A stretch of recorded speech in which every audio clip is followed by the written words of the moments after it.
GT orthopaedic હોસ્પિટલમાં આજે આપણે અહીંયા મળ્યા છીએ શ્રી સ્વાતંત્ર્ય સેનાની શ્રી જયંતભાઈ પલાણની સાથે વાતચીત કરવા. જયંતભાઈ, અરાઇઝ ફ્રી ઇન્ડિયા તરફથી આપનું સ્વાગત કરું છું.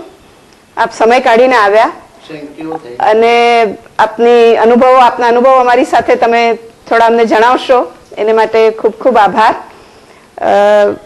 જયંતભાઈ પલાણ એક ઉત્તમ કવિ છે, સો એક કવિ હૃદયની પણ વાતો અમને સાંભળવા મળશે.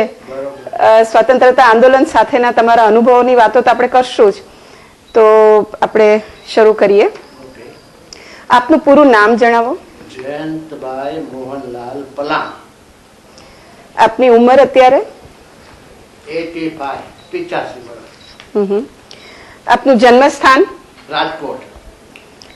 જન્મ તારીખ? 28/2/1924. આપનું ભણતર ક્યાં સુધી થયું? BA LLB.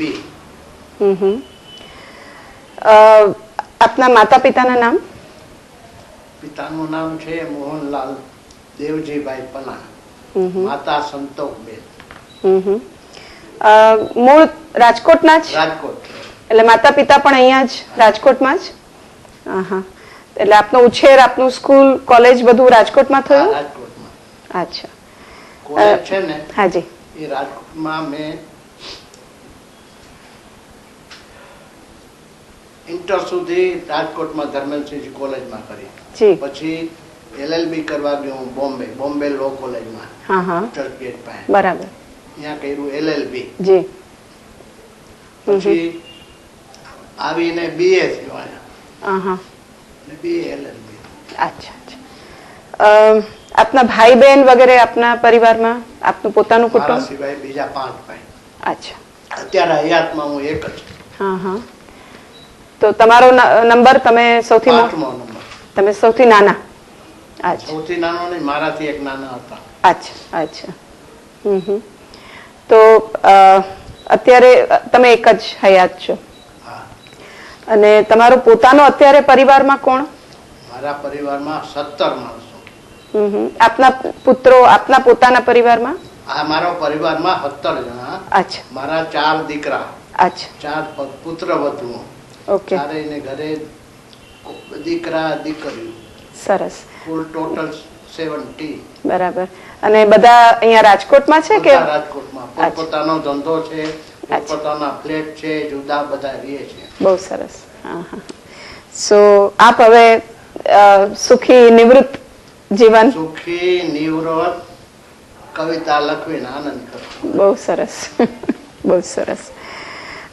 હવે આપણે થોડું તમને હું તમારા બાળપણ તરફ લઈ જાઉં. આપે કહ્યું 1924માં આપનો જન્મ અને 1930માં દાંડી માર્ચ થઈ. એટલે એ સમયે જે સ્વતંત્રતા આંદોલનનો જે ગાળો હતો અને તમે સમજણા થયા, તો એ કઈ રીતે તમે સ્વતંત્રતા આંદોલનમાં જોડાયા અને એ જરાક વાત કરો અમને. 1930માં તો નાનું. બરાબર.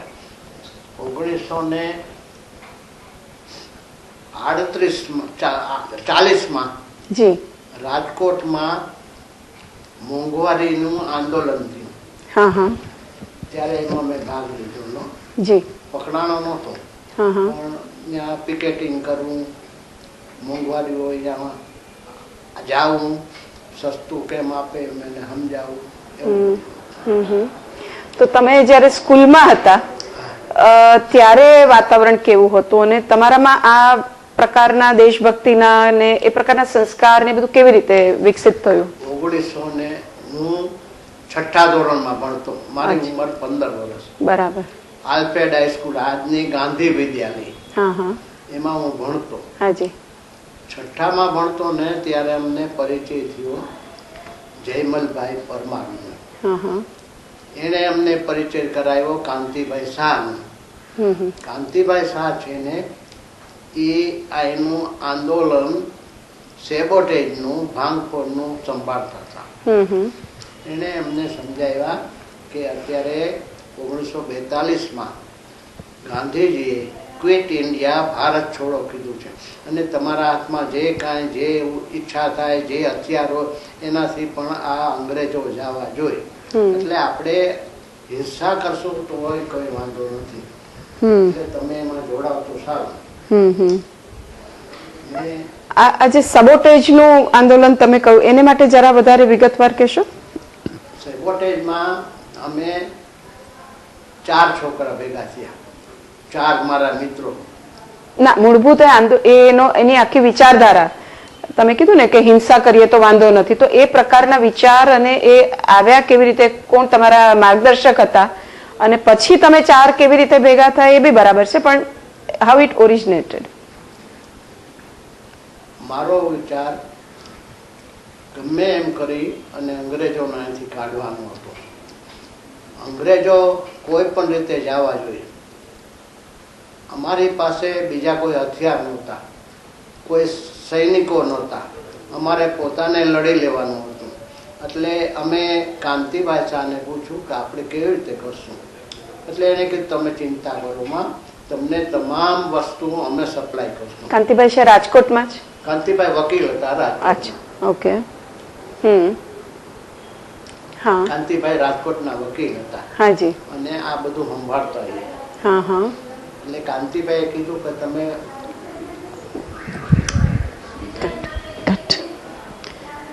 નહોતી ને મારી વાતમાં? મારો વાંધો નહોતો. ઓકે ઓકે, એક મિનિટ. આપણે શું વાત થતી હતી? હું તમને એમ પૂછતી હતી, હું જરા એક જ સેકન્ડ. તમે જે મને સબોટેજ મુવમેન્ટનું કીધું ને, મારે એ જરા સમજવું છે કે તમે 4 જણા તો ખરા, પણ એના તમારા માર્ગદર્શક કોણ હતા? એક તરફ ગાંધીજીનું, અને આ કઈ સાલની વાત છે? દરેક પ્રસંગોની આપણે વાત કરશું ને ત્યારે સાલના કોન્ટેક્સમાં કરશું, એટલે આપણે એક ટાઈમ સિક્વન્સ મગજમાં ચાલતી રહે કે ભાઈ આપણે આ સાલની વાત સ્ટાર્ટ સેઈંગ. પણ આ એંગલથી કે ગાંધીજીના તો અહિંસક આંદોલનની વાત હતી, અને આઈ નો કે આ સબોટેજ મુવમેન્ટ એક પેરેલલ એક વિચારધારા ચાલતી હતી.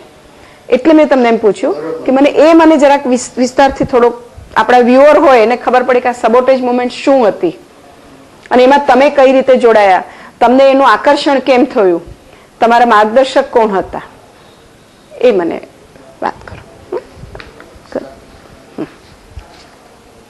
સ્ટાર્ટ. અમારા માર્ગદર્શક હતા કાંતિભાઈ શાહ વકીલ. હાજી. એ અમારા માર્ગદર્શક હતા. અમે એને વાત કરી કે ભાઈ અમે સેબોટેજમાં જોડાવા માંગીએ છીએ, તો અમારે કરવાનું શું? તો કે ઇન્કિલાબ નામની એક પત્રિકા નીકળે છે વઢવાણથી. બરાબર. એમાં સૂચનાઓ આવશે, અગાઉથી આગાહી કરશે કે આ ટાઈમે આ ઇવેન્ટ બનશે. એ પ્રમાણે આપણે વર્તવાનું, અને એમાં જે લેખો છે એ પ્રમાણે સાધન હું તમને બધા આપીશ. એ ટાઈમે એક રૂમ જયરાજ પ્લોટ, ત્યારે મકાવાડી કહેવાતી, જયરાજ પ્લોટમાં એક રૂમ રાખેલી. એમાં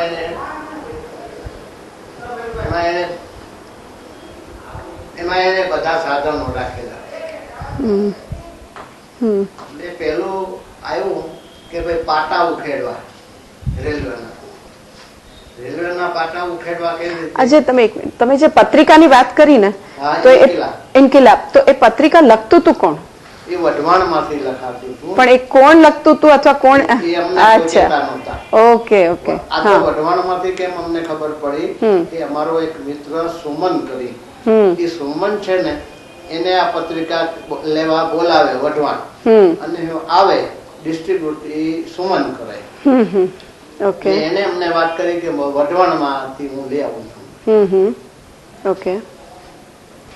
સો તમને આ સબોટેજ મુવમેન્ટ અને આ પત્રિકા વિશે તમને અહીંયા જાણ કેવી રીતે થઈ? અમને પત્રિકા વિશે જાણ થઈ સુમન મારફત, તમારા મિત્ર મારફત. એને પત્રિકા આપે કે જો આ પત્રિકા છે, હું વઢવાણથી લઈ આવું. તો ત્યારે અહીંયા બીજા કોઈ એવા યુવાનો નહોતા કે જે આ સબોટેજમાં જોડાયા હોય, એવો ખ્યાલ નહોતો? અચ્છા અચ્છા. હા, પછી એટલે તમે કાંતિભાઈને મળ્યા? કાંતિભાઈએ કીધું કે ભાઈ પાટા ઉખેડવાનું છે. બરાબર. એટલે ચાલો મારી હારે.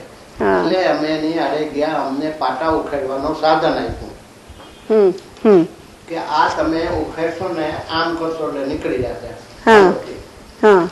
એટલે અમે બધા રેલવે ટ્રેક ઉપર ગયા. રેલવે ટ્રેક ઉપર એને બતાવ્યું કે આમ ભરાવો, હા. આમ કરો એટલે ઉતરી જાય. હમ એટલે આખા પાટા ઉખેડવા માંડ્યા. 2-3 ઉખેડ્યા ને ત્યાં સામેથી હમ ટ્રેન આવતી હતી ખાણે. હમ એટલે અમે ત્યાંથી ચાલ્યા ગયા. હમ ટ્રેન આવતી હતી એટલે આગળથી એને ખબર પડી ગઈ. હમ હા એને ખબર પડી ગઈ ટ્રેનને, હા ડ્રાઈવરને, કે ભાઈ કંઈક પાટા ઉખેડ્યા છે. હા પાટા ઉખેડ્યા છે હા. એટલે એને ટ્રેન રોકી દીધી. હા અમે તો ગયા ગયા. બરાબર. એટલે એ પાટા ઉખેડતા નથી. હમ પછી ઇન્કલાબ પત્રિકામાં આવ્યું કે એક કોલેજ સળગશે. હા અચ્છા, કોલેજ સળગાવવા. સળગશે એટલે એ લોકોનો ત્યાંથી જ યોજના બનીને આવતી. આવે ક્યાં સળગશે, કોની કઈ કોલેજ ઈ નો લખે. ઓ ઓકે. એક કોલેજ રાજકોટની કોઈ કોલેજનો રાજકોટમાં નો લખે, એક કોલેજ સળગાવવામાં આવશે. હા અચ્છા. એટલે એ અમારી પત્રિકા આવી એટલે કાંતિભાઈએ કીધું કે આપણે કોલેજ સળગાવવાની. અચ્છા, તો 6થા ધોરણમાં ભણતો હતો. એટલે પછી એવો એક કાર્યક્રમ આવે પછી કઈ કોલેજ કેમ કરે બધું તમે લોકલ સ્થાનિક લોકો નક્કી કરો. અહીંયા કાંતિભાઈને. હા ઓકે ઓકે. એટલે કાંતિભાઈએ કીધું કે કોલેજ સળગાવવાની છે, હવે બધું તમને હું પૂરું પાડીશ. તમારે ત્યારે કોણ વસંતભાઈ પારેખ કરીને એ કોલેજના ફર્સ્ટ યરમાં ભણતા હતા. ધર્મેન્દ્રસિંહજી કોલેજ હા એના ફર્સ્ટ યરમાં વસંતભાઈ પારેખ ભણતા હતા. એટલે હું 6થા ધોરણમાં હતો. અમને બેયને કામ હોપ્યું. વસંતભાઈને એને કીધું કે તમે અહીંયા ભણો છો, તમારે નીકળો એટલે એક દરવાજો ખુલ્લો રાખી દેવાનો છેલ્લે. પગી આવે તો કે બધું બંધ છે એમ કહી દઉં. ત્યાં પગી એકલો હતો. ચોકીદાર. ચોકીદાર બરાબર. એટલે એ ચોકીદારને કહી દીધું. એટલે એ આવ્યો. પછી મને કે તમારે ઓફિસ સળગાવવાની છે. આ કઈ સાલની વાત છે? 1942. અચ્છા 42માં. Okay okay. એટલે લગભગ તમારી ઉંમર 20 વર્ષની.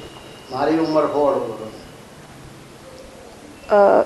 હા 18 હા ઓકે. 6થા ધોરણમાં હું. અચ્છા અચ્છા હા હા રાઈટ. એટલે પછી નક્કી કર્યું.